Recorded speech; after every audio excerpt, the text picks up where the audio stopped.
I'll concede your point just for brevity. But What?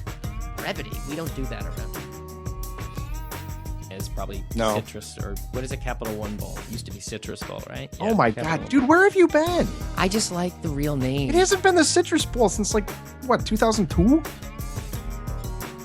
What was your highlight side dish from Thanksgiving? Oh gosh, Scotch. This is the Buck Around, the podcast devoted to all things Wisconsin Badger football from a fan perspective. Featuring your hosts, Richard Branch and Maxwell Brusky. And hello, everyone, and welcome back to the Buck Around. Welcome back to episode 332. We're one off from a really cool number of the Buck Around. I am one half of said Buck Around, Richard Branch, joined, as always, by my, and I know this is a new one, I've never used this before, clarifying colleague, Maxwell Brusky. Max, I like it. how are you? Is that like clarified butter? I was about to say not like butter. I was going to say, I was going to say more like, help me order my thoughts around this game because I'm very unsure what to take from Saturday. I am, especially upon a second viewing, without just sort of the, I guess I'd call it stupefied euphoria. Mhm. I was feeling Stupefied euphoria. Yeah, That's I interesting. don't know how else to describe it. It was sort of like, wow, look at them go. Phil Longo is smiling. It was very strange. I don't know.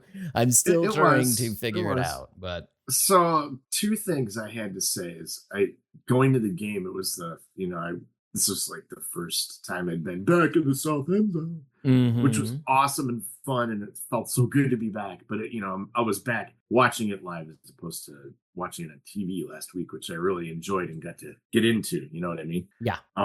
Just a totally different thing. But I had two things. I did feel, and I'm telling to my estimable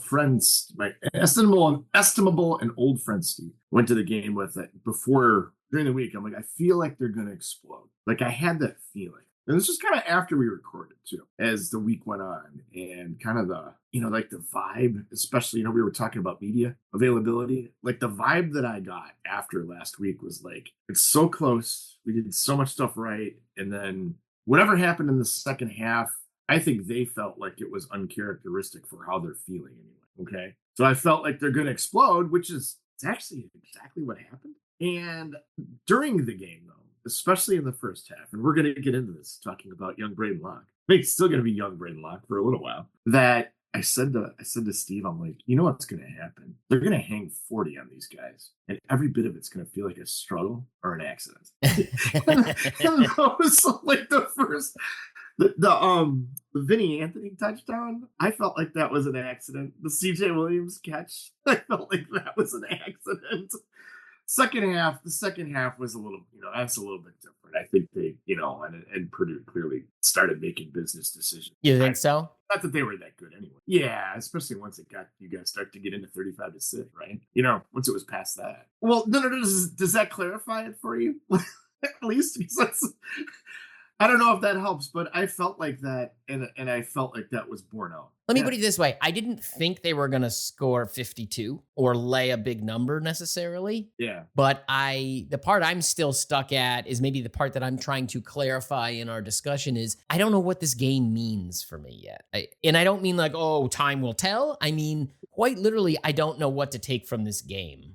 Sure. And I guess we can get into it. But Let's do this. Let's go to the talk around because there are some people with definite opinions in there, a little all over the place. There is not a through line of a theme like there has been in the past. As you mentioned before we hit record, and I heard as well, if you'd like to give some props from last week's show, shout out to editor Cody for picking the perfect music possible for the USC collection talk around, because I told him let's grab darkness and resignation as a theme for this thing, and I think he hit the nail on the head. I think he did too. And I want to listen to it again now in its final form because I may have a suggestion, but right now I'm kind of leaning towards like free jazz of the 60s variety.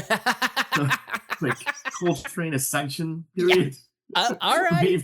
maybe kind of in there. Maybe like Anthony Braxton, the Chicago Yes. Association of National Creative Musicians. Well, on that note, kind of free jazz. Cody, you're just gonna have to do your thing. Let's hear what they got to do. Here we go. After watching the first half, I saw a fullback lead. I saw 4 quarterback play, 2 tight ends, saw a bruising running back, and a jet sweep. So I think we're back. We're back to the Paul Chryst era. Oh, and I also saw poor clock management at the end. So I feel much more comfortable about this team now. Lucas calling from Nashville. Ed from Philly. Steve from Portland. Pat in South Dakota. Hey, this is John in D.C. I'm feeling amazing right now. I'm super excited. My wife was like, go ahead, do what you want, call the talk around, have a blast. Second quarter sucked. Why did the ball stop moving? Why did the turnovers start happening? Why is Will Pauling hurt? Purdue is dog shit. Like, they're terrible. Half the offense has to go down with injury for Phil Longo to discover that he actually has some weapons sitting on the bench. This is a bad team. This is what you do to bad teams when you are a good team. Apparently, Braden Locke really discovered some chemistry with the second team during fall camp. Rich is trying to take my joy away by telling me that this isn't a big deal. But no, 50 points on an opponent. I'm gonna go burn pizzas. Now we only have 2 losses against 2 top 10 teams. You know what that means? Playoffs are back, baby. Then I watched the goddamn Gophers beat USC, and now it ruined my damn weekend. On Wisconsin. On Wisconsin. On Wisconsin. On Wisconsin. On Wisconsin. So a plethora of emotion, to say the least. Yeah. A lot of good insights there, though. I like Steve from Portland with half the offense has to get hurt before you get to see all these people that these young players that have been clamored for. I guess. Yeah. So, well, let's start with this, right? So you and I were talking about, like, how are we going to talk about this game? What are the topics we want to cover? And we were texting back and forth, and I basically just said to you, Max, this is just a description of the game. This isn't like a structure, right?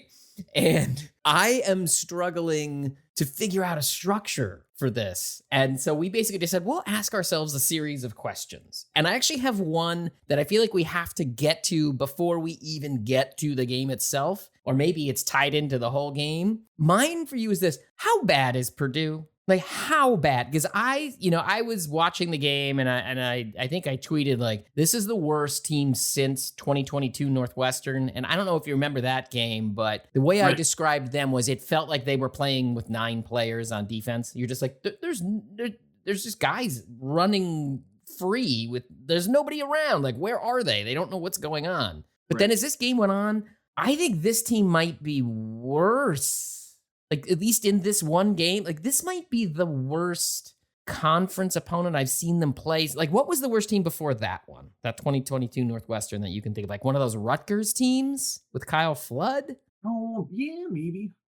Yeah, I was going to say you can't, because it'd be the other Northwestern teams. Like, I mean, because 2021, right? I mean, yeah, in 2021. Right? Or, I mean, are you going to go back? Like, I mean, you had those Rutgers teams that they laid 50 on a few times. You also have, I mean, do you go all the way back to, like, the Indianas? You know, the bad Indiana teams they've played? It doesn't mean that they had them score 50, but I just mean where you watched a team and you're like, this is objectively bad. I mean, this Purdue team on both sides of the ball. Before Jerry Kill got it going? I guess.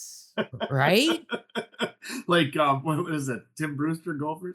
I mean, is that where it's at? I mean, maybe. I don't even think those teams were that bad. Because I just looked at this team.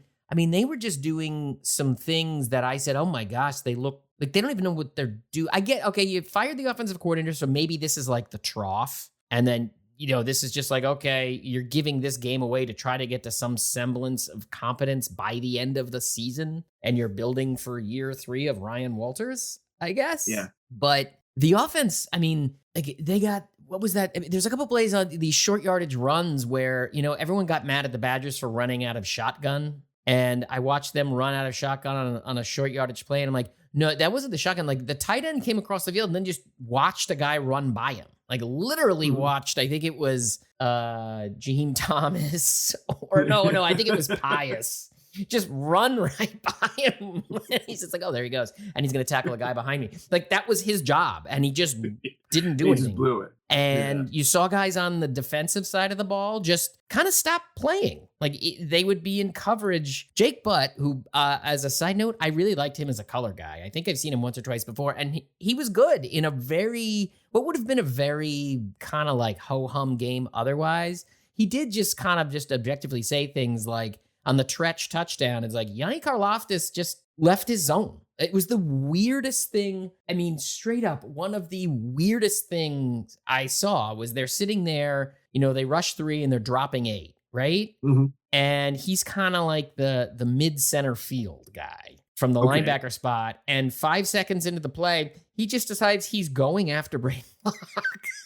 And Locke hadn't rolled out of the pocket. Nothing had happened. Like, there was no, I don't know what it was. And then as soon as he did that, Locke was just like, bing. And then off went Tretch. I mean, they were so bad. And that's where I struggle, because they are just so bad at everything. They weren't this bad last year. And I know they lost, a really good defensive lineman between this year and last year.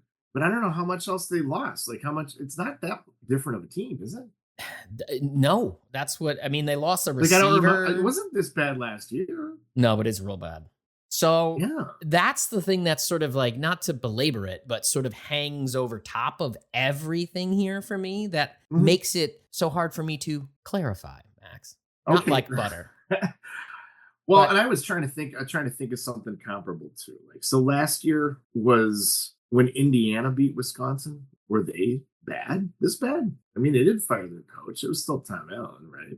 I mean, no, they weren't this bad. They were not. Yeah, they weren't this bad. You could at least knew what they were trying to execute if they didn't execute it. Like, this one, guys clearly didn't even understand what they were supposed to be doing on the field. Yeah. And then I tried to think of, like, was Northwestern or Rutgers this bad last year? No. I mean, they they beat Rutgers. Yeah, but Rutgers made a bowl game. Like, this team is not making Rutgers a bowl game. Yeah. No. And with Northwestern, I was kind of like, well, no, they made a bowl game and beat Utah, for God's sake. Right. In said bowl game. So no, they weren't that bad. So I don't know. With that said, I feel like it's something that, like, this is what's supposed to happen. This is what would have happened in 2010, except it would have been 65 points instead of 52. Okay. You know what I mean? But this is supposed to happen when you're playing an opponent like that, which I think the consensus over the fickle era so far is, I guess, all right, fine. If they haven't played anybody that's this bad or that overmatched, I mean, they did, like, it's Eastern Illinois.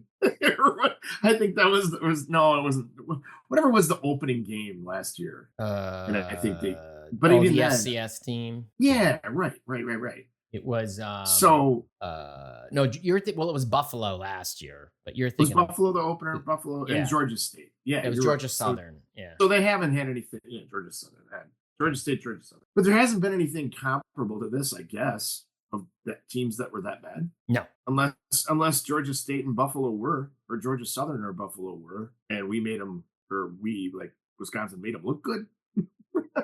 I mean, Buffalo was bad last year, but I mean, this team. The only win they have, and again, we got to move on from this and actually talk about the Badgers. But their only win is against an Indiana State team that I think has one win, maybe two. Right. So they're not looking great. It's not that they're losing; they're getting, like, demolished. Blown 66 off the ball. to 7. Yeah.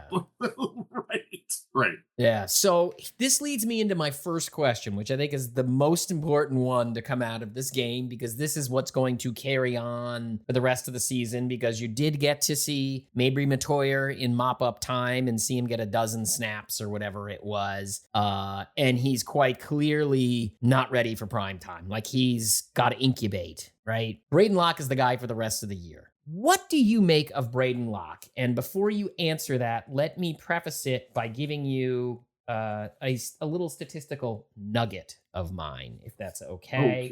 In the first half, Braden Locke, as you probably remember, had 2 shovel passes to Tretch, right? Which would, back in the Christ days, would have just been jet sweeps. I mean, instead of turning around and handing it off, you're in the shotgun and you just go and do a little pop pass, right? Whatever you want to call it. If you take those 2 plays out of Braden Locke's passing line, which I think you should, sure, he was 6 for 15 for 101 yards with 1 touchdown and 1 pick in the first half. In the second half, he was 12 for 14 for 232 yards and 2 touchdowns. What do you think of Braden Locke after this game? I really don't know. And this has been my struggle because all I kept saying in the first half, and I'm like saying it loud all around for anybody who could hear it, this dude sucks. Yeah. This dude sucks. I thought both the interceptions were on him. I guess in retrospect, the first one was really on Will Pauling. Fine. Whatever. The second one was freaking terrible. And all I kept thinking is, this sucks. And when he sucks. Like, this is, I don't know what we're going to do here. This dude sucks. So the CJ Williams catch too, like, oh my God.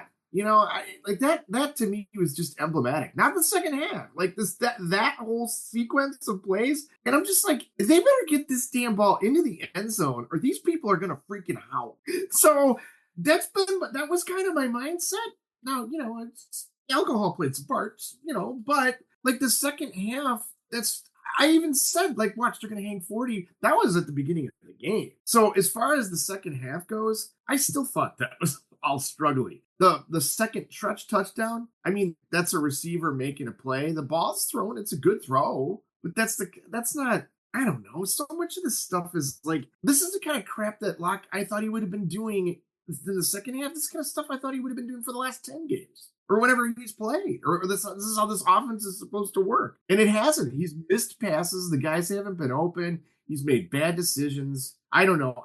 I guess, and this goes to the overall theme of what do you take away from this? Was everything just working? Or was it Tretch instead of Will Pauling being out there? Or what? So here's my thing. And by the way, I made a face not about the interceptions, not because you were wrong. Made a face because I started to react and I was wrong. Because what I think is notable, the pick is on, that second pick is quote unquote, it's the second one, right? That's on Pauling, or the first one is on Pauling. No, it's the first one. However, the second one was more frustrating. Yeah, the throw before that should have been picked off. And he lucked out. So yes, that second one, the first one, is 100% on Pauling, but the ball before the Pauling pick was very much an interception-worthy throw as well. So it doesn't matter. Like, as far as I'm concerned, that resets the scales and makes it a real interception. Do you know what I mean? Because he got away with one right before it. And even on the second pick, he threw one that was very much in doubt, the throw before that one as well. I mean, it wasn't a great look for him in the first half, and it really gave me pause. And on top of that, I think the tricky part with him is what you saw on display in that first half, where that was where he was going with the ball, is throwing across the hashes for him is not going to be a viable strategy against a better opponent, because that ball is taking forever to get there. Because here's a little, you know what? I did a little math before we recorded today. This is how good this show is. Math. You know what I used, Max? The Pythagorean theorem. Oh my gosh. Because I know there's, like, you know, football and baseball stat geeks and sabermetricians that are really into the Pythagorean theorem, but that's the first time I've ever heard it on this show. Well, do you know why? I wanted to figure out how far a 10-yard out was to the opposite hash. So I had to look up some field dimensions. So you're not even talking advanced stats. Oh, you're no. talking like basic 6th, 7th grade Pythagorean. 100%, Max. This is, well, maybe even 8th grade. This might even be like late middle school. I was like, how long of a throw is that? You know how long a 10-yard out is? It's actually farther than I thought. It's 33 yards to the sideline. So let's say it's a 30-yard throw. Sure. 30. Sure. It's not a short throw. Like, I would have figured it was 20, you know, but you forget how wide the hashes are. So it's not a nothing throw, but that is a throw he cannot make. And he has the thing that jumps out in the first half that's very visible is he has to put everything into that throw that he has. You're getting back to kind of like the Hornibrook days. Right. Remember when you were like, the arm isn't exactly a plus arm. Yeah. And that his throwing motion looks like that too. It's not like it's not the Taylor Martinez shot put, but yes, it is. It's more of a heave. Right, exactly. It is weight on the back foot. Yeah. Bring the body through, and that back foot kicks up. I mean, he is putting everything he has. He does not Yeah. have, like Van Dyke, you saw a couple of those throws where you're like, wow, that was a dart across the hash. So when he makes this 10-yard out, he doesn't really have that. And you saw a lot of the throws getting forced into those windows just because they weren't getting anything open. The one thing I thought was interesting, what I felt like changed in the second half wasn't really on Locke. It was they started to run a lot more sort of rub rowdy mesh stuff. A lot of man beater stuff. And as soon as they ran the man beater stuff, that's where you saw like CJ Williams catch a crossing route or Tretch catch a little something in the middle. And Purdue started playing more zone. And then as soon as Purdue went to zone, they just ran straight by them because they didn't even get where they were supposed to be. And then Purdue was just out of their element. Like that was why I was like, this team is so bad. They can't just switch into a zone. And what you're looking at Locke doing in the second half is most of his big plays were either between the hashes or on the side of the field where he was. So the throws weren't as big. Even the throw to CJ Williams, like where CJ Williams saves that, because that should have been a walk-in touchdown. Because the defender just stopped. Again, go watch that one again. The defender just stops covering him. It was that play happened in the south end zone. Yeah. So it's the only time of those seats where you actually have a really, really good view of the action. Right. And yes, you are exactly right. And he was 10 yards behind the defender because the defender just stopped. Yes. Like he thought he had help behind him, I guess, or maybe he thought he was deeper in the field. It was almost reminiscent of that, yeah. And it wasn't like there wasn't. CJ Williams did not burn the dude. No, I mean, all credit to him for making a great catch on a bad ball, but that he had to make a great catch to catch. Yeah, yes, but I mean, the throws where they started to get in a rhythm, it was between the hashes or on a shorter side of the field where Locke is not making a 30-yard throw. That's the reality of it. And that's what opens it up. Sure. Now, the thing he started doing, which we have not seen, the ball started to be thrown more accurately. That's the thing, is his placement. You've always assumed, when you see a guy like that isn't a big arm, you always say, oh, well, then he'll be a placement guy, right? Like he's going to be accuracy. Well, he has to be. He's exactly.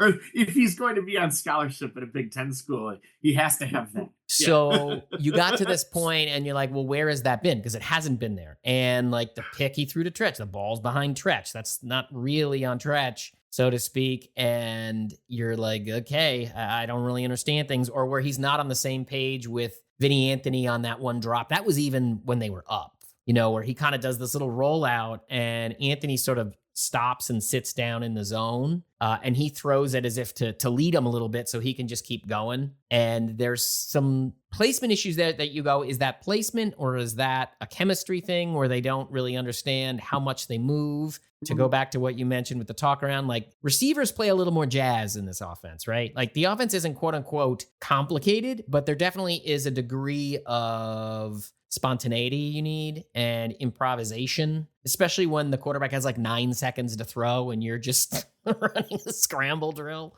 Right. Well, the whole thing is supposed to be predicated on. Yeah. It's supposed to be getting the playmakers into space. Yeah. So I don't know. To your point though, like with the mesh stuff, this is how I've always thought this was supposed to be working. This is what I thought you would have seen last year. Right. And I don't know if it's that hard to learn or whatever. I don't know. I don't know enough about football and coaching football to be able to evaluate that. But I would have thought this kind of stuff would have been in place by mid-season last year. And I say that too because I just always remember those really, really good defenses that Wisconsin would have, like in 2017. And Ohio State, this is like the stuff that Ohio State would do. Right. With those meshes and crosses, dude catches the ball and leaves Joe Ferguson like in the dust. You know what I'm talking about? Those plays, or whoever it is, like Leo Musso. Yes, really good players, but they get left in the dust by these crossing routes. That's how I thought this was supposed to work. So I mean, if it's sustainable, well, yeah, fine. But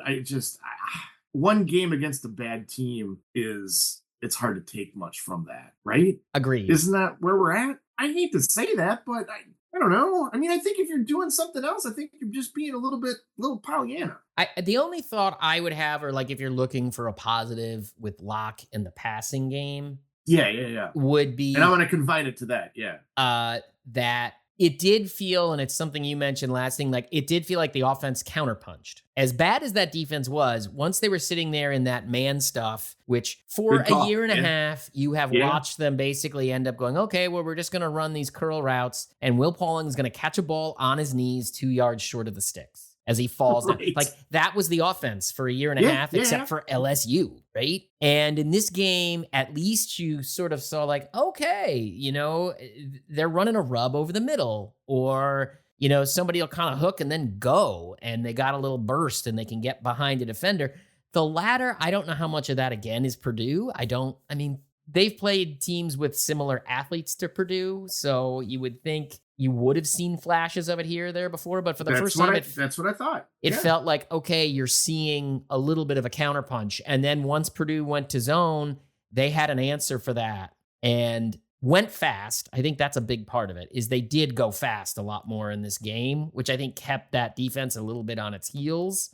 It played into the bad clock management at the half, but we don't have to go crazy. They got lucky on that. That touchdown was a big one, because after he misses that throw to C.J. Williams, if Tui Walker doesn't score there, that's a field goal because they're out of time, right? I don't think they're going to go again. I think they're taking the points and going up 17-6. Mm-hmm. So that's a big score. And the reason that worked is they just went fast. They lined up before the defense had an opportunity. That was your 4th and 1. That's how that really should work, which is just go fast.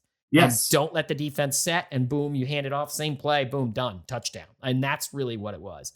But that would be my one takeaway, is it did feel like they had a bit of a counterpunch. But let's steal something from Steve from Portland, because that's sort of like the other question I had here. Probably not as long of a discussion, but do you make anything of the offense clicking better without Green or Pauling on the field, or do you think that's Purdue?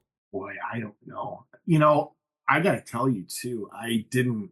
Again, I mean, I the live watching, especially from that vantage and in, you know, very much of a party context, I didn't even know that Pauling and Green were out. Well, it's probably because the numbers 8, 9, 5, and 6 all look the same on these uniforms. Similar.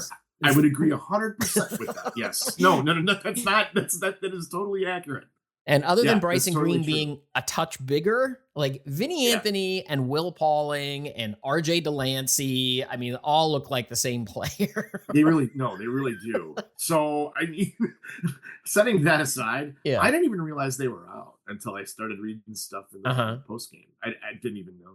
I couldn't even tell. So, I don't know. Take that for what it's worth. But I wonder, too, this plays into what I was a little bit, I think, of what I was going to say before, is that one observation that I heard was that once they got that lead and Locke isn't playing like uptight or something, you know what I mean? I don't know if that has to do with it either, because now he doesn't have like maybe it's a little bit more rigid when Green and Pauling are there, and maybe it's a little bit more loose without, I don't know, I don't want to say expectations, but like you said, it's the curl 2 years before the first down. Like, that's not going to happen with these other, or that it doesn't happen as readily with these other guys. So maybe that changes the mentality, and maybe there's just more of a looseness. And he did have a big lead too. So don't forget that. The defense was lights out. So, by the way, on the defense too, before we get to that, I mean, it does change the way you play before once you get a lead that big. Yeah. And he is going to play a lot loose. And that would have been a shutout if not for those 2 interceptions, it seems like, right?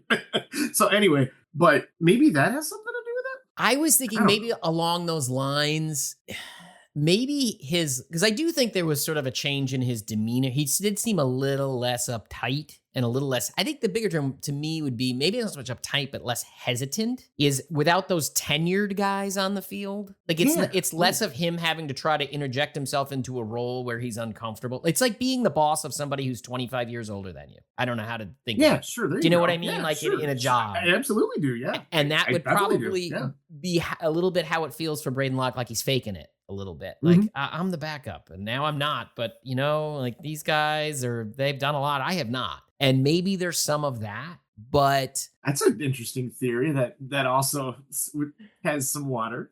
I mean, it's conjecture, but who knows? But if there's something to that, maybe there's something along those lines. But I was kind of thinking it was On the outside, it just meant he was a little more willing to look around. And over all of this, which is why I don't put a ton into that, is this was a Skelly drill. This game was he had pressure on him once, twice. He did take a hit. I mean, the big play of the game, he took a hit in the end zone on that 98-yard touchdown drive when Haywood came in. That first possession of Haywood, and he stood in and took a hit as what's that? The one that they have one like decent guy in the front seven. What's his name? I can't think of it. Wilhelm.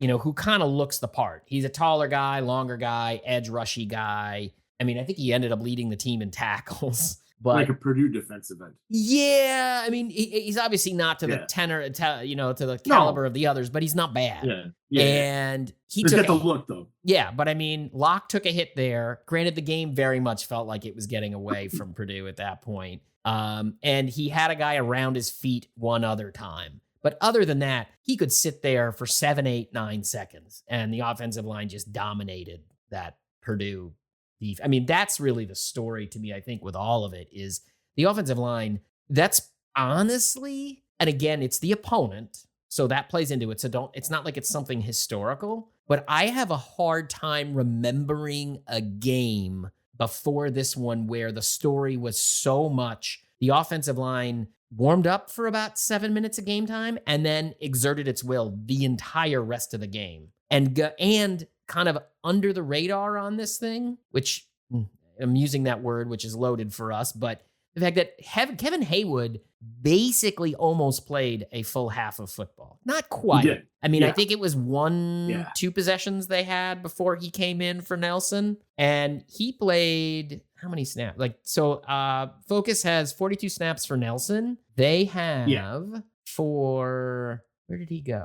35. Thank you. I was just, because I didn't sort it anymore. Thank you. I mean, he was almost 50 for 50. In comparison, a guy like Emerson Mandel, who was the second right tackle, played 11. But I think the same thing for Seagraves, like the guys they brought in later. So he played a lot more than the rest of the second stringers. Like he almost played half the game. So I do think it is significant that they still did that without him in there, because that offensive line just demolished Purdue. Again, it's a mismatched opponent, but I think that is a significant story that, again, goes over all of this. Like, I don't know how much you can take from the Braden Locke stuff when he's just scanning, 17-yard dart down the middle. Like, okay, not really fair.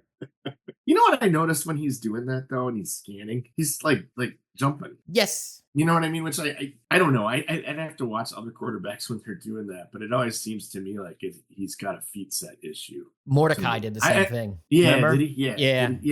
Yeah. No, I don't have a firm memory of that, but I don't know. It's weird. Because it was really noticeable this week for me. Yeah, he's an interesting. Let's see what happens with him, but he is an interesting quarterback to watch because there are ticks and mechanical things that you kind of go, huh? Yes. But here, really weird. Let's move on to our next one, so we're not here all day. Cade Giacomelli. I think his first snap, he might have had maybe 1 or 2 before, but it's the first one that I saw. And in my rewatch, I was watching for him and I didn't catch him, but if I missed him, maybe I did. Did not get a snap, did not see the field until 3 minutes and 53 seconds left in the third quarter. What does that mean to you? It blew me away. I mean, I was happy to see Darian Dupree, like everybody is, right? Right. But I was really surprised that it went down that way. Yeah. I don't what to make of it. I'm not entirely sure. I mean, if I think is it unreasonable to say he's the number 3 guy between after that was going to be my question. I mean, it's not unreasonable to draw that conclusion, now is it?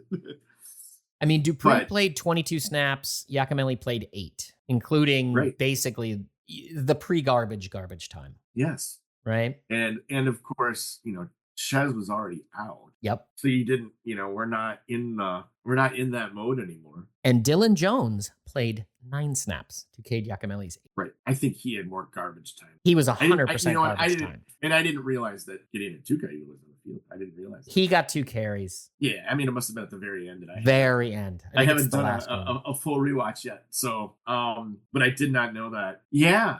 I think it's also interesting too because you feel like he's had good stuff when he's been on the field so far this season. Mm-hmm. But yeah, I don't really think you can take anything away other than Dupree is number 2. Yeah, so I guess that was my question. Were you surprised that Dupree was number 2 over him? No, I would have thought that he and Dupree would have been pretty equal. Even though they said they wanted to not be committee anymore, but losing Ches takes a guy out of that rotation. Mm-hmm. And I don't care what, if they say they're going to do it. It's not like they gave any clues.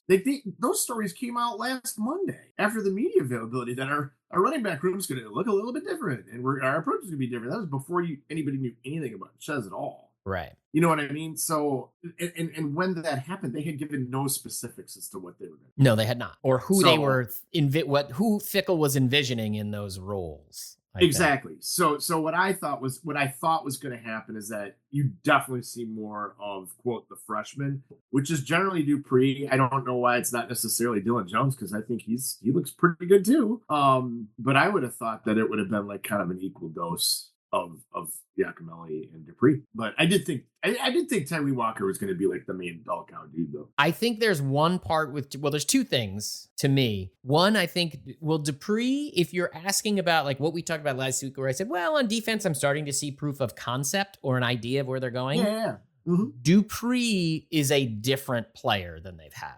And that one feels different. He's a running back for sure, but he's a little bit more like the Royce Freemans of the world, or what was the guy more recently that Oregon had? Like those backs who are backs, but then they're in the slot. Oh yeah. Why can't I think of his name? He was Royce Freeman's a good comp.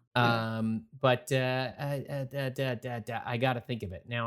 It's gonna make Bucky Irving. That's what I couldn't think of. Like Bucky Irving caught 55 passes last year, right? And he ran for 1,000 yards. Like, right. I could very easily see them using him in a role like, you saw him go out 5 wide where he's on a linebacker and he just torches a linebacker.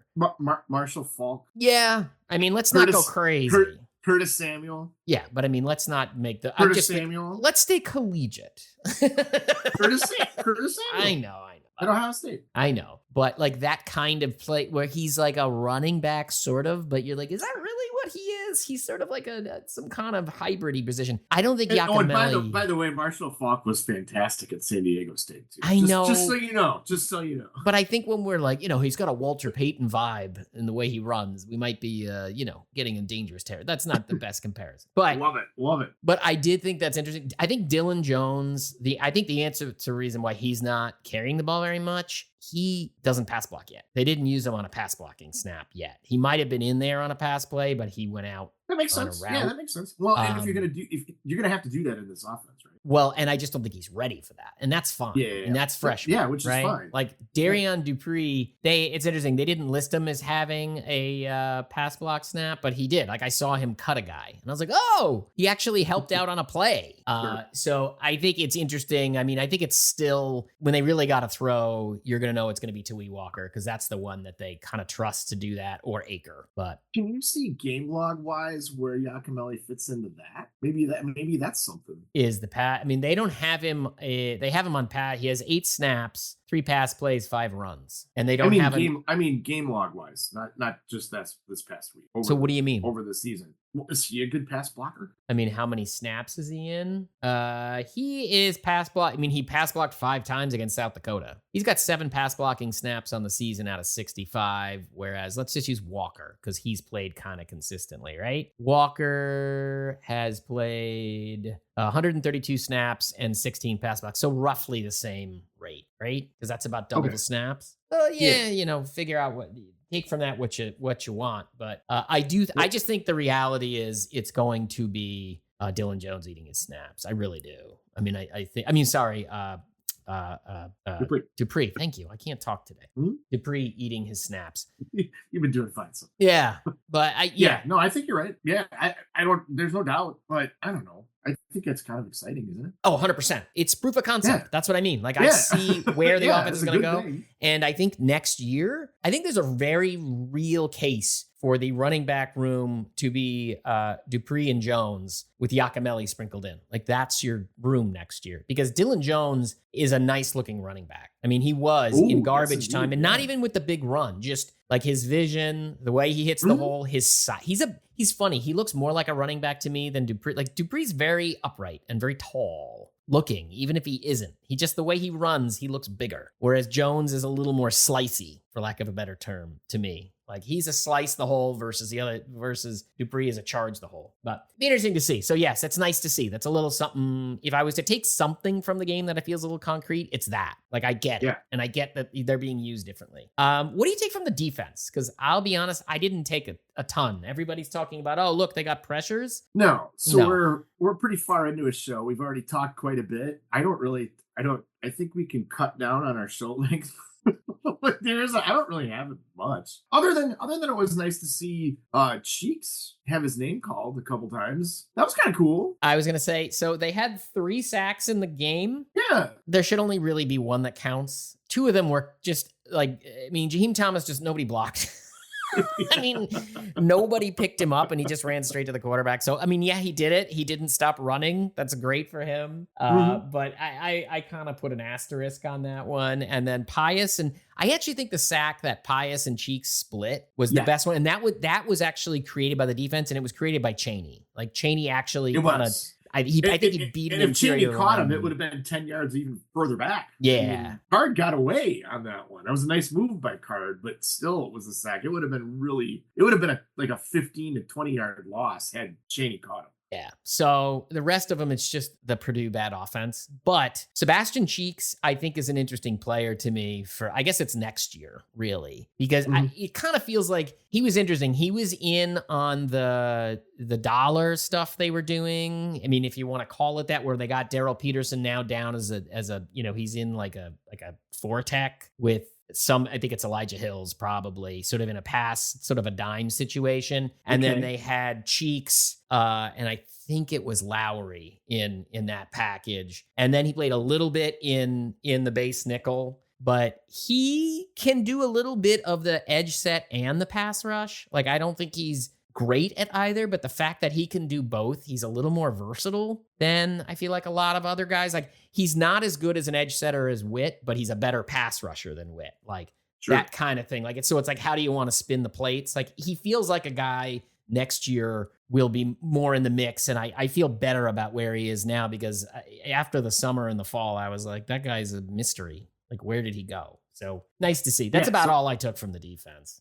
No, but I did say before though, so you take away those 2 interceptions, this is a shutout. Yeah. Which now as bad as we talked about Purdue's defense being, is their offense that bad too? Yes.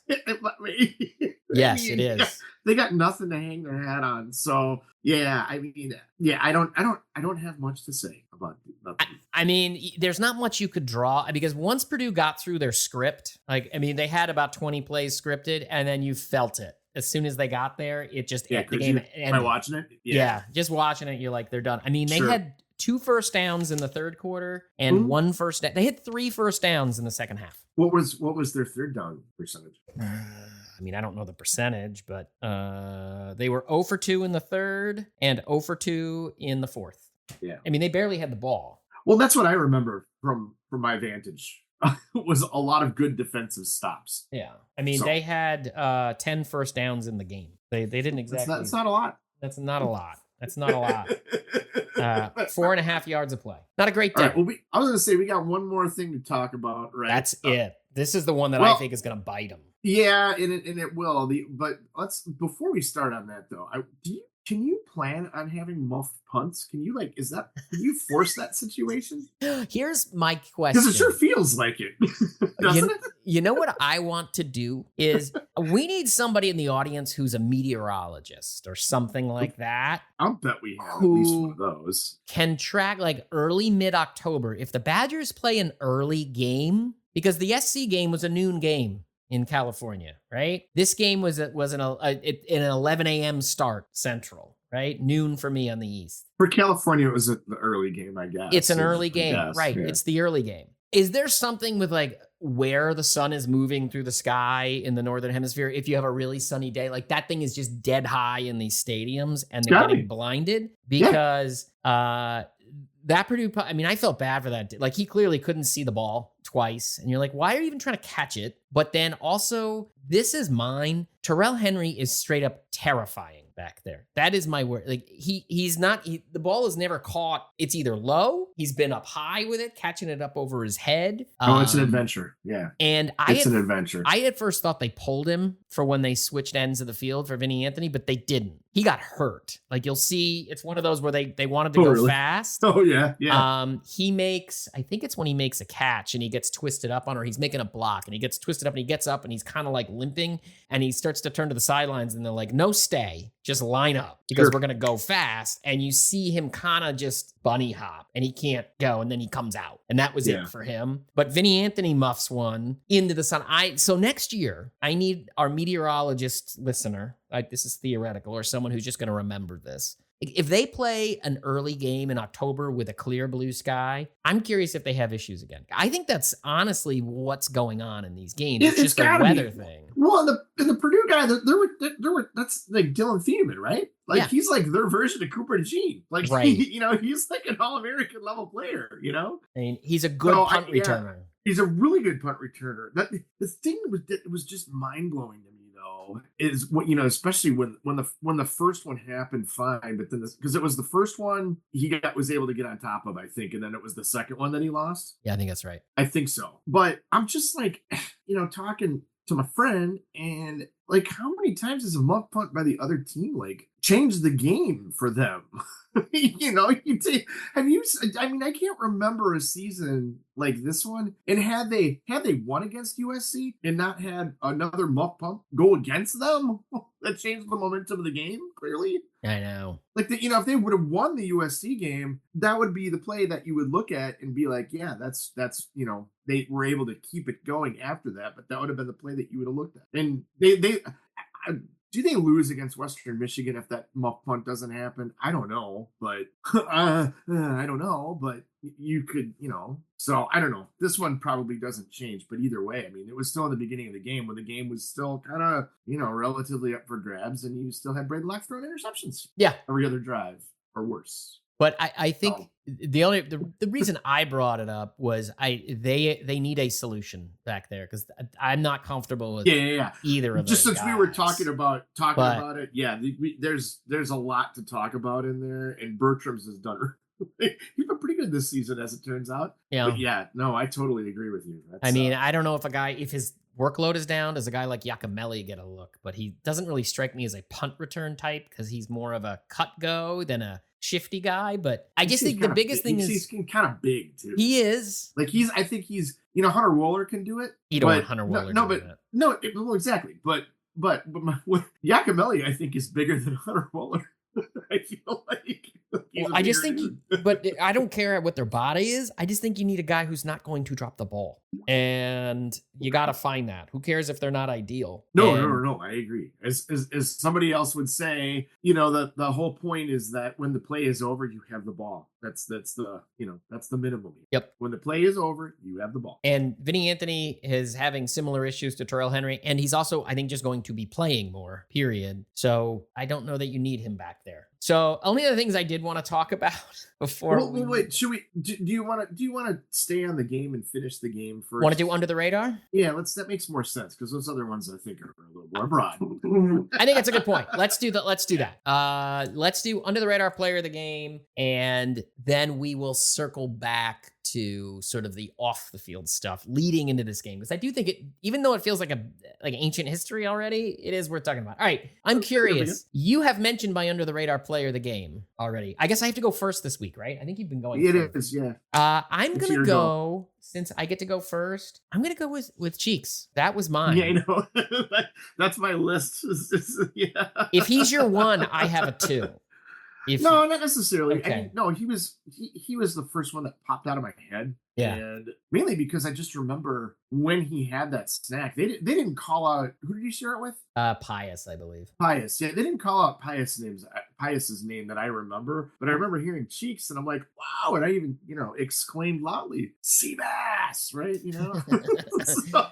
So but that's how I remember it. So the other things I had would have been the interior line. Interesting. Yeah. And then the tackles, which would have been Haywood after that, basically for most of the second half. He was going to be my other one. Yeah. He looks. I think we're aligned. I mean, he's a true freshman who played a lot of snaps and looked reasonable. Again, terrible opponent, but he looked reasonably decent. He needs to put on weight. He looks very long. He's massive. I mean, he's so tall. He is. Yeah, he's tall. I know. But he still needs to beef out a little bit, I think, just because he's so long that to have the leverage, I'm guessing. He doesn't have the beef yet, but the size is like the Rob Havenstein. Yeah. He was like, that was like 6'7". Yeah, like a young Rob Havenstein. 225. Yeah, like when he first started. So I'm curious, if you were to guess, knowing that, here, I'll give you a couple guys. Leon Lowry played 34 snaps. John Pius played 29 snaps. Daryl Peterson played 28 snaps. How many snaps do you think Sebastian Cheeks played? Without looking. If you're looking, you're cheating. Without looking? Yeah. Based on those, I would have thought he'd be in the 20s. So would have I. I thought he played about how many 25. was it? Like 9, 10? 18. 18. Significantly less, but I just feel like his snaps were very impactful. That's his most of the year, though, isn't it? Yeah. Oh, yeah. I mean, he took Witt's snaps, basically. The other guy who, by the way, I think deserves an honorable mention, but I didn't want to give it to him because he didn't quite play enough, Kamoy Latu. He had a big pass breakup in the end zone. No, that's a really good call. And I remember being out there, and it was on the other side of the field. They showed it up on the scoreboard, and I go, dude, that's Kamoy Latu. I know. Like, whoa. He started. Like, was he on the field? He wasn't really. He was on the field for the first snap. He's not listed as the starting defense, but he was on the first snap. But he played 9. It was funny. He played 9 snaps. He played the first drive. I think they were worried about Lofi, and they didn't work Lofi in until later. And Lofi only played 9 snaps.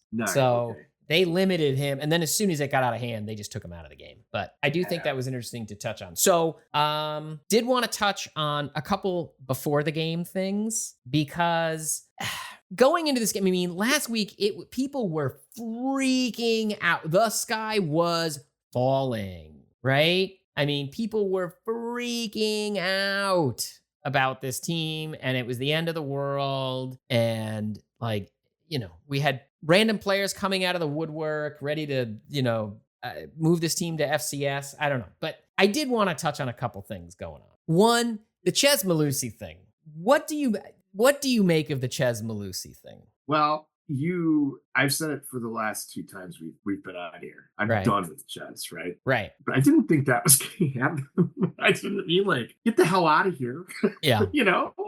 And it's not like I'm the only one who felt that way. You know what I mean? So I don't know. I just feel bad because it's had such a checkered injury career, and yet here you are. But at the same time, it's like from a field player personnel talent deployment, I am not sad to see him go. So my feelings are kind of mixed on it. And that's a little mercenary given that it's a human being that's involved. But I think, and I don't know. It was, I don't want to say divisive, but it brought out some negativity, maybe. I don't know. That's a good way to say it. I don't know. What brought out negativity? Like the circumstances of it. Did you quit on the team and that sort of stuff? And you realize you got benched, so you're just going to walk away. I think so. My assumption, right? Like the if thing that's negativity, I don't know. Maybe that's a bad, inapt characterization.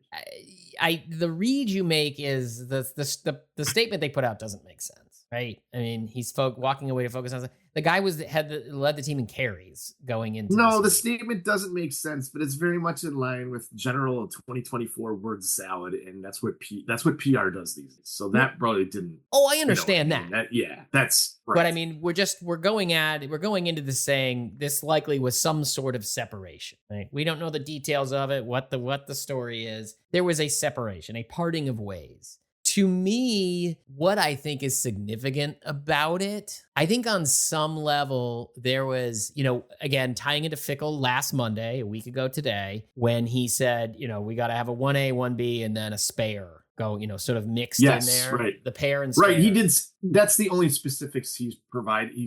But I said that he didn't have specifics last week, but you're right. He did say that. That's true. And so you know what the pair and the spare is, presumably, after this week, Mhm. because everything he said is we need consistency, we need guys to get snaps. So there's no reason for this offense to have the snap distribution at running back it has right now to then flip next week. It really doesn't, because you're going against what he's saying is this consistency I want to get and blah, blah, blah, blah, blah, blah. What I do think is notable about it is this is definitely, I think it's a combination of what gives me the best chance to win right now, if you're Luke Fickell, but also how am I taking this thing to shape and build what I need to have down the line? And I think the fact that you're walking away from Malusi, who can't really, he's worried about the locker room, things like that, but is, I think, willing to sort of say, I got to cut bait here and redirect. Yeah, I got to and cut bait. I've also got to get buy-in in terms of showing how this thing might work. So I do think it's notable in that this is a pivot to the future. This is the pivot to a Luke Fickell Wisconsin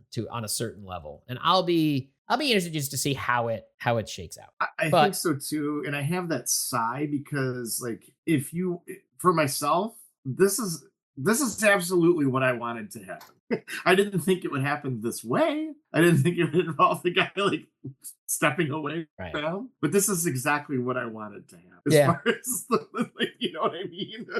I mean, you got to produce. I mean, maybe that's a little too much. Maybe that's a little extreme. But no, I wanted that dude. Like, again, the Alabama game, dude. I'm done with you. I'm done with it. Yeah, it wasn't producing. Yeah. And the other one, I did want to mention Barry Alvarez. I actually have one I forgot to put on that I want to talk about as well. But I didn't clear it with you before. So if I have to go solo on the last one, I will. That's fine. But let's first talk about Alvarez. Barry Alvarez going on sports radio to be like, I don't get what they're doing.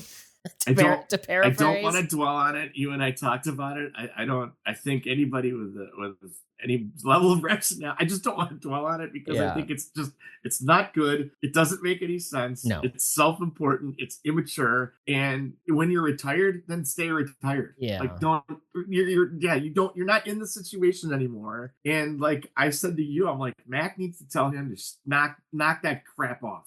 I mean, the comparison I would make is back when he was the athletic director and he got wowed by a certain head coach who prepared 100-page plan of action, who he then hired to be the head coach. And then he clearly soured on pretty quickly, if you believe his telling. He never said that. He never came out and said, boy, I don't know if we're doing the right thing. Like, he never did that. It's true. Even though he was in the same building, he kept his mouth shut. Why was that? Because he knew that wasn't productive. It was counterproductive for him to do that. He couldn't do it because it makes him look terrible and no one would work for him. And this is the same thing, basically. If you're just like emerging from the bushes to go scream at the hilltops, like, you're not helping. So I'm genuinely shocked at this. Like, I just thought it was ridiculous. And so people are like, well, he's speaking hard truths. Fine, go speak hard truths internally. Don't do it on the radio. Go tell Cindy. It doesn't help. No, but call Chris McIntosh. I don't care. That's fine too. Yeah, that's fine too. But don't do it. Don't do it on the radio and think it doesn't do anything. I just don't understand it. Well, and damn it, Brad Nessler. I love Brad Nessler. He's, like I said, he's like a Keith Jackson type voice to me. But dude, what are you doing? That's as much on him doing that and like saying, well, I'm pretty cool. I just got a text from, he's on my speakerphone and, my speed dial. Like, I got, like, Brad, come on. Like, you didn't have to do it. You did not have to do that. You know what, though? I mean, that's like being a little bit of a provocateur. Yes, but you are an enabler. Yeah, but Barry Alvarez was just excited they were saying his name on television, so he had to react. Like, that was what it was. Nessler has to know that's exactly what's going to happen. But that's not Nessler's problem. He knows the man. That's not Nessler's problem. No, it's not. But I can still wag my finger at Nessler. 100%. Fine. All right, and then my last one, which I forgot to put on the agenda, but I do want to put out there because it was the other piece of the freak out from last week. Sorry. Mm-hmm. This is not a knock on anybody. This is not suggesting anyone's motives are impure or it's any kind of... I don't genuinely know this person at all. And they're like, a big media figure, very popular and all that stuff. But like, if you get motivated by the Barstool guy to buy a $25 bag of coffee because you're like, oh, this is going to help the varsity collective. Like, because that's the big thing he said last week. For those who don't know, the big cat guy came out, was like, I'm going to do this thing with this coffee company that he's got some kind of arrangement with, and we're going to do this. And when I say go buy the coffee, because we're going to put this into the collective to get a Wisconsin an all-time quarterback. This was after, one game of Braid. This is the Braden Locke fallout, right? If I could make a suggestion to anyone who feels motivated by that, you can go on VC Connect and just give them $25 directly. Like, I mean this in a dead serious way. Like, if you're this motivated, like, oh, they got to do something, don't buy somebody's coffee. Just go on there and give them $25. You can do a one-time, like you can sign up for this monthly or you thing. can do 25 a month donation. Or donation. Do it for 1 month and then cancel. And then that's the same thing. Like, it makes way more sense. You don't need the bag of coffee. Like, if you're doing that, it's because you want to feel a part of something larger, that sounds cool. That's but cool. Just give them the $25 and you're actually accomplishing more. That's my only thing. And again, this is not anything about Barstool or I'm not trying to draw their wrath like at all, because this isn't anything about them at all. It's just like, if this is motivating you, no, just give it to the collective. Like, if you haven't given them anything, give them the $25. And if you feel that strongly about it. So anyways, that's cool. I drank a lot of varsity ale this weekend. See, you did your part. Or you could have just not had that varsity ale and given them the money, Max. Well, you should have given them $100 instead, Max, to the collective. That's your lesson for the day. And that wouldn't feel the same though. I know you'd feel better. No way. At our age, you'd feel better. No way, not me. All right. I don't feel like there's a ton to talk big games in the B1G. Yes, I know Michigan upset USC, but no, Washington upset Michigan. Yeah. No, here's what I'd say. Okay, the last two teams that Wisconsin played before this weekend both lost. Yes. There's got to be a little frustration in there. Sure. I'm sorry. I'm sorry.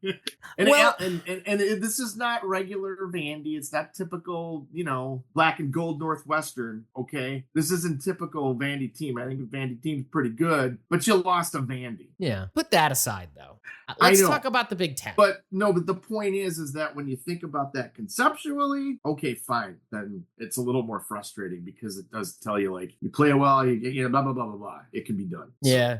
The only thing I took from, like, the Michigan game and, the Michigan-Washington and the USC-Minnesota game, it's like the middle of the Big Ten is pretty washy. We talked about last week where, like, there's only 3 bad teams. Right. I do feel like the middle of the Big Ten is pretty washy and anybody can beat anybody kind of within a certain parameter. Like, I think Michigan still might be a notch better because of their defense, but the problem is their offense is running basically, it looks like a wing tee practically. It's like, put on the leather helmets. We're going to fly to the game in a dirigible. Like, it's like 1937. Like, they should just do it in black and white and make it newsreel footage. Like, and I don't think changing the quarterback is going to do that much either. I don't think. They're hunting right now, and they're like, well, we'll just go power. I'll tell you this, because I think you're absolutely right. But in order to be in the middle of the Big Ten, to be in the middle of that pack, to be in that big middle part, you know what you have to do? You have to beat at least one ranked team. And until Wisconsin doesn't do that, they're still, you can criticize them.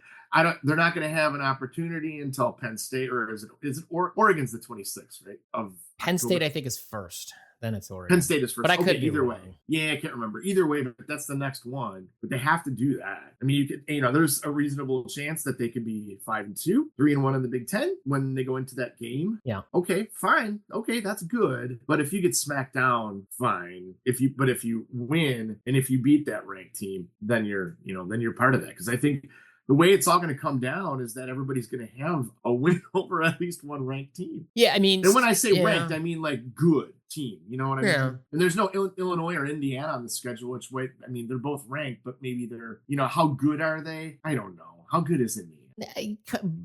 Bubble right? top 25. Yeah. But I mean, they're in that wash to me. Like, they're in that. They're absolutely. Well, you could be ranked too and be a wash. Yeah. So like, you're in a that. very, I feel like that middle Yeah. class of the Big Ten. I'm not even talking about I just mean that any of them can beat each other. I really do think that. Like, I mean, like the Rutgers Nebraska game, I was kind of surprised how, I guess, gritty it ended up, a 14-7 grind fest. Like, I thought both of them I thought it would be like 24 24-17, not, 14-7 when it's like each team, it's 3 touchdowns and it's like kind of grindy like that. Absolutely. That's a 1980 score. Yeah, kind of surprised I agree. Yeah, so it'll be interesting to see. Totally agree. But we do need to touch on another competition that's very important because we have not. And this is the first week we've had a bit of happiness, I feel like, really, since we've gotten to the meat of it. But our prop bet competition, Max. I just want you to know. Did you say I'm up to 126th? Max, you are underselling yourself. You have rocketed to 80th place. Rocketed. I am sitting at 61st place. So it is tight. And you know what? We are, I have 14 props right. You have 13 right. So we are neck and neck. But what I really do want to point out is I did not realize that this year we have Chad made a new, or maybe we didn't make a new one, but this is the first time I've ever noticed it. I said it to him last night when I was looking at this. He has a week by week tracker in there now to show you how you've moved up or down in a week. And I did just want to point out 2 great listeners who deserve our attention. Just because. I would like to point out listener Adam Lang is how he's entered in the competition, who dropped 99 spots in 1 week. And not to be outdone, John H., who dropped 102 spots in a single week because a bunch of props turned this past week. Holy crap. Because number one, we have the prop for 3 touchdown passing games. We're set at 1.5. We are now trending over because of this game. And QB rushing touchdowns, we are now trending under 2.5 because of the quarterback switch. I think that's going to make it. And I have a tough time seeing Locke getting 3 rushing touchdowns. I don't know about you. And the other one was leading receiver. I think it was basically like it's now the field, instead of like Will Pauling, Bryson Green, whatever. Because I think it's Vinny Anthony who is, I think, in the field, so to speak. So lots of changes this week. And I just want to give a big shout out to, 2 longtime listeners, but not just because they're longtime listeners, but just because I'm impressed by their consistency. Christopher Tukey, the Tuke Monster, and Scoreboard Bryn, who I think have been in the top 10 like 3 straight years. They are Tukey's 3rd and Bryn is 6th. Like, nice work, you two. And then big shout out to Brandon, who's our currently the leader at this. I was going to say in the clubhouse, but he's not in the clubhouse. We're all out on this course together. we're still toiling. But so go check him out. You can check out the prop bet tracker on the Patreon if you want to see where you're at, or it's the pinned tweet on the Buck Around Twitter profile. So nice work. I'm looking at it right now. And normally I don't look because I just don't want to cry. I mean, you know what I mean? It sounds like I don't care or something like that, but it's no, I just don't. I don't really want to track my progress during the season so much. So yeah, that's pretty cool though. Yeah. And then before we go, just 2 little bits of housekeeping for me. The next 2 weeks, I am going to be traveling on the weekends. So you and I are going to be recording a little later, probably on Tuesdays. We record this Monday, very conveniently, right when Fickle does his media availability. So half of what we say is out of date by the time we post it, but who cares? But we will be recording Tuesday, so the show probably won't hit until Tuesday night / Wednesday morning, just so that I have time to get back and watch the game or rewatch the game and organize my thoughts so we're not wasting our time. And Max, for the next 2 weeks, maybe cutting up the talk around, unless he talks Cody into doing it. So you better be very nice to him. Cody and I are going to. All right. That's some inside baseball there. You know what this means, everybody? So for the next 2 weeks, I will not be tweeting during the game, most likely. So you have to remember to call the talk around yourself. Remember to torture Max. Lots of voicemails. So he has to cut up a massive talk around. That would make my day. You should see his face right now. Like warming up. I was about to say, what are you, stretching? Yeah, I am. All right. So we're way over an hour. PTSD. We have talked too long. I was like, this week will be fast because there's not a lot to talk about. I say that to myself every flipping week, and here we are. What are you going to learn? Never. All right. Max, until the next time. I'm good. Until the next time. Enjoy your travels. All right, bye-bye, everybody. Yeah. Enjoy the conversation? Head on over to buckaroundpodcast.com to find all the ways to connect with the show, links to our Patreon page, and feeds for every major podcasting platform. We want to thank each and every one of our patrons. You make this podcast possible. This has been The Buck Around, Badger football analysis from a fan perspective.